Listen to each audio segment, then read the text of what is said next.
Tal y como les prometimos, aquí estamos con Fernando Pruna, autor del libro Habana 505, pero más allá de eso es el protagonista de una historia trepidante, de una historia, bueno, impactante, que ustedes van a poder conseguir ahí con detalles, con documentos, con testimonios de primera mano. Pero hoy tenemos a Fernando para compartir un poquito la inspiración de ese libro, porque tiene un propósito, ¿no, Fernando? El libro.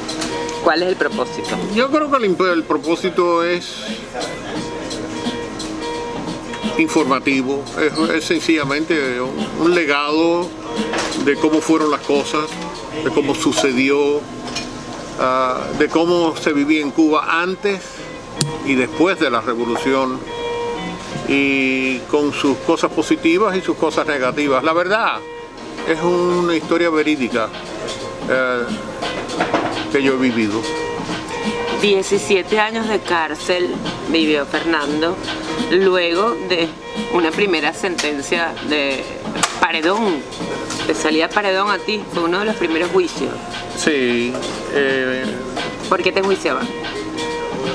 Por el alzamiento en las montañas de Pinar del Río. Yo dirigí las guerrillas de Pinar del Río, y además de eso dirigí una de las organizaciones, si no la más importante, una de las más importantes en el país en los primeros años de la revolución, realmente en el propio primer año de la revolución.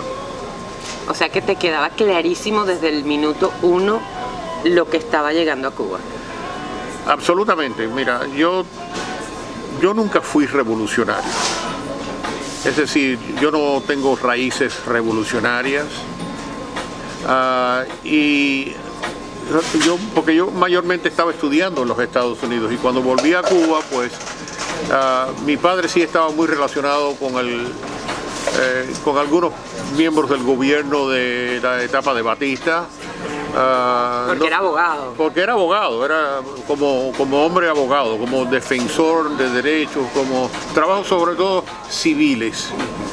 Entonces nosotros nos sentábamos a conversar sobre el fenómeno de la Sierra Maestra, Fidel Castro, etc.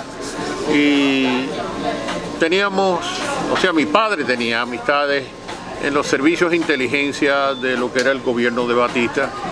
Y ellos lo tenían muy claro, ellos tenían absolutamente clasificados a Fidel Castro y a su hermano y al Che Guevara y otros más como miembros del comunismo internacional. Es decir, en el caso de Raúl Castro, una definición absoluta de visitar a la Unión Soviética, de visitar algunos de los países del bloque soviético, para celebrar las juventudes comunistas, una serie de cosas. Che Guevara también completamente un definido comunista. Mira, Fernando, en Venezuela está pasando ahora una emigración que nunca imaginamos, ¿no? Siempre la gente joven, como te pasó a ti, se va a otros países, estudia y piensa en algún momento volver, y muchos se quedan. Tú la verdad que ya te habías sembrado bastante bien en Estados Unidos. ¿Qué te hizo volver? Y no solamente volver para las montañas y dar esa batalla y arriesgar la vida y todo. Bueno, vamos a estructurar el orden cronológico de los hechos. Vamos a hablar de que realmente yo volví a Cuba antes de que la revolución triunfara. Yo volví a Cuba como en el año 56 o 57, si mal no recuerdo. Y además, inclusive, yo realmente fui por inversiones de negocios en Cuba relacionados al turismo. Pero cuando yo vuelvo a Cuba, un poco antes del triunfo de la revolución, pues algunos de los asociados míos norteamericanos me invitaron a participar en la política cubana. Me dijeron, mira, Fernando, sería bonito, sería bueno que tú de alguna forma aspiraras a algún puesto público. Y bueno, me convencieron, y entonces yo me pude agenciar la postulación al Congreso Nacional de Cuba por la provincia de La Habana. Fui a las elecciones, que fueron el 3 de noviembre del 1958, y poco después cayó el gobierno de Batista, y cayó con toda lógica, porque Batista cometió la imprudencia, por no decir la estupidez, de no permitir que fuesen unas elecciones libres y honestas, donde hubiera salido presidente Carlos Márquez Sterling, que es el que se merecía haber sido presidente de la República, porque tenía los votos y era el que tenía que, pero lamentablemente las elecciones fueron arregladas de tal manera que salieron solamente los candidatos de Batista, y a pesar de que tanto mi padre como yo le advertimos a Batista, le advertimos al gobierno que eso sería la muerte de ellos, siguieron adelante y lo hicieron. ¿Cómo es la vida en una cárcel de Cuba durante 17 años? Indescriptible, es la palabra. Nadie se puede, bueno, primero de todo 17 años son muchos años. Y efectivamente yo pasé 17 años preso en Cuba. Pero en 17 años hay momentos mejores y hay momentos peores. Pero en Cuba no hay ningún momento que haya sido bueno. La alimentación es deplorable, casi cruel. El encierro es total. La falta de todo lo necesario para tener una vida uno un poco decorosa es así, no existe nada positivo, y además una total desinformación, sin prensa, muchas veces sin poder hasta recibir libros de nuestros familiares porque todo era estrictamente censurado. Y no te estoy hablando de etapas como la terrible etapa del Plan Camilo Cienfuegos, donde se instituyó el trabajo forzado, y ese trabajo forzado fue tenebroso porque la crueldad de los guardias especializados que pusieron para cuidar ese trabajo forzado eran sanguinarios, y la tortura de golpes, de maltrato, de bayonetazos, de asesinatos, de muertes, de cortaduras de todo índole era al día. Tal era así que los presos se cundieron de pánico y algunos se automutilaban para lograr una justificación para no salir a trabajar, porque salir a trabajar era arriesgar tu vida. ¿Es posible pasar un día de tu vida hoy sin recordar eso? ¿Se puede? ¿Eso se logra? Siempre algún reflejo vuelve. Yo he tenido la suerte de salir, creo yo, con cierto grado de sanidad de todo ese proceso. No así muchos de mis compañeros, de mis hermanos de lucha, de los que estuvieron allí. Muchos perdieron la mente, algunos se suicidaron. No fue nada fácil, y esto inclusive lo descubro hoy después de tantos años que me encuentro con amigos míos de aquellos, de compañeros de prisión, de los que estuvieron en Isla de Pino y lugares así, y lo único que les gusta hablar es de eso, de las experiencias que tuvimos allí. ¿Qué piensas cuando ves hoy, Fernando, la situación de Venezuela? Yo veo la situación de Venezuela terriblemente mal, y además de eso la veo con profunda tristeza, porque un pueblo hermoso, un pueblo maravilloso, lleno de alegría, se va a convertir en un pueblo de sangre y de miseria y de todo, porque a Venezuela le ha caído la plaga. Estamos conscientes de que Cuba tiene en Venezuela un ejército de ocupación cubano, es decir, el Ministerio del Interior tiene una representación de miles de hombres en Venezuela con los puestos llaves. Tengo entendido que hasta la guardia del propio presidente Maduro es cubana.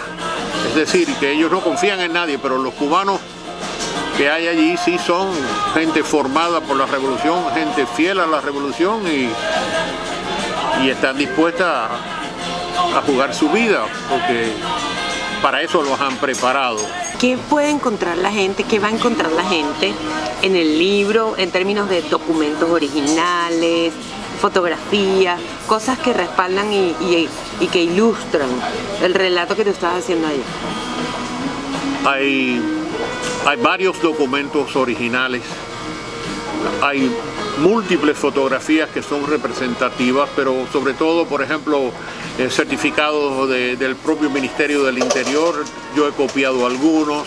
El libro está lleno de notas de pie que explican históricamente quién era fulano, quién era el comandante tal, quién era el hombre que fusiló a Mengano en tal ocasión, etcétera. En fin, está muy bien documentado el libro.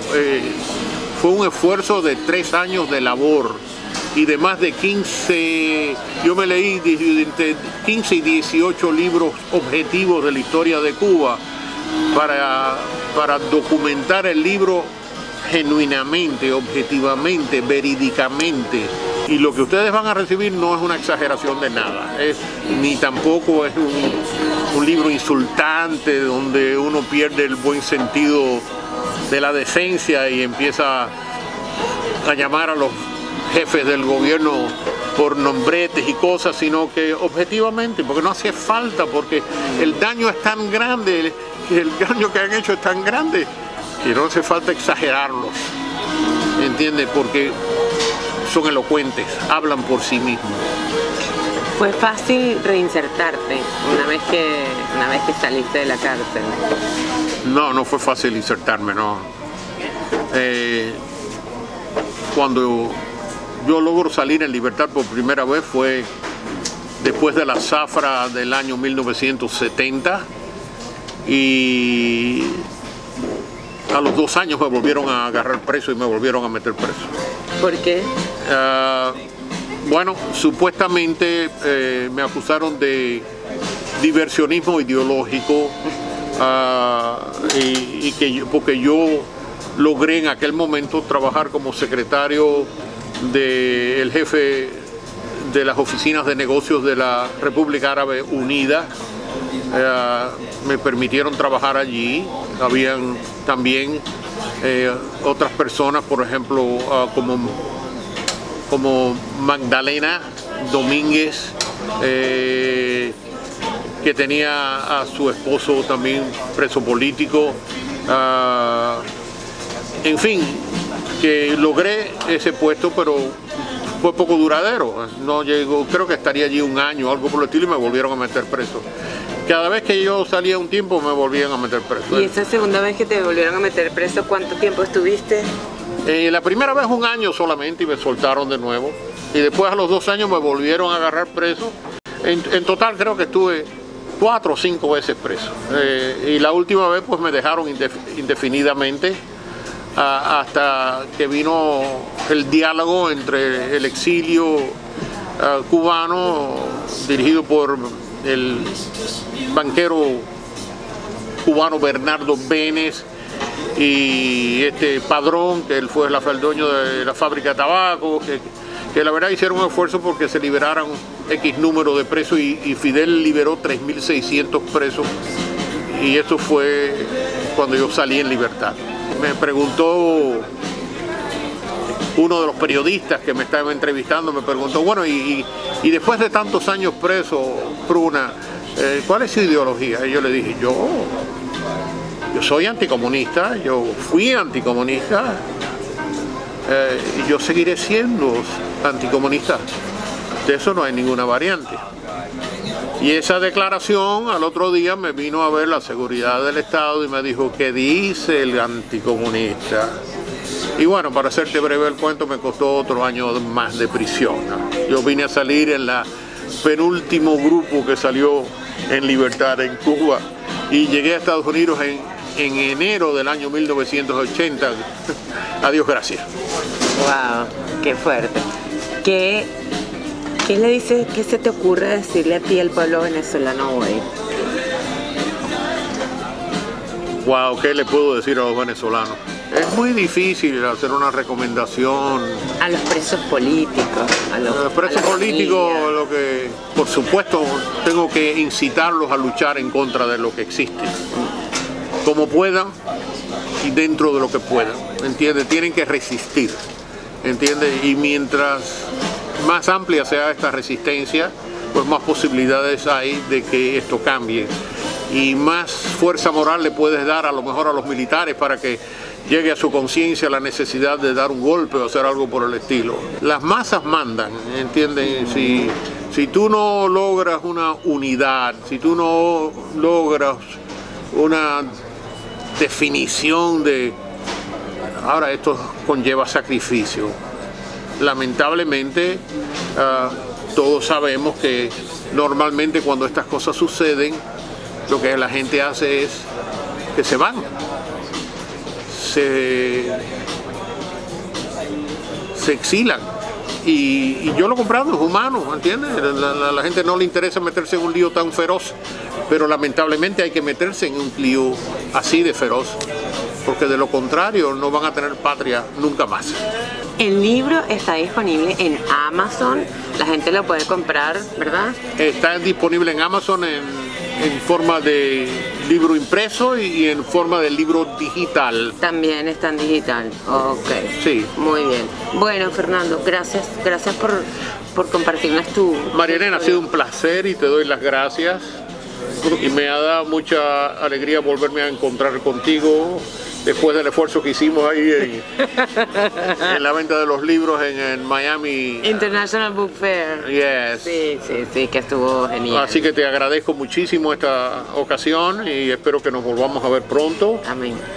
Y por supuesto te pido que leas el libro. Pero en eso estoy, déjenme decirles que estoy en eso. El libro es un libro amplio, porque tiene además todos estos documentos que Fernando ha relatado, pero lo lindo que tiene es que es un libro con detalles pormenorizados, y esto es lo que le da un valor adicional. No es un libro que está novelado, ni que se ahorra contextos, ni comentarios, ni nada. Es un libro muy responsable, además único, así que cuando termine nos volvemos a reunir, ¿está bien? Me parece fantástico. Compartan esta historia, sobre todo ustedes, mis queridos venezolanos, y todo aquel que entienda que la amenaza sigue latente, que a Fernando le pasó, que estuvo 17 años y que está aquí hoy compartiendo esa historia, pero que hay muchos que no la van a poder compartir si no hacemos algo para parar todo esto. Compartan la historia y nos vemos la próxima.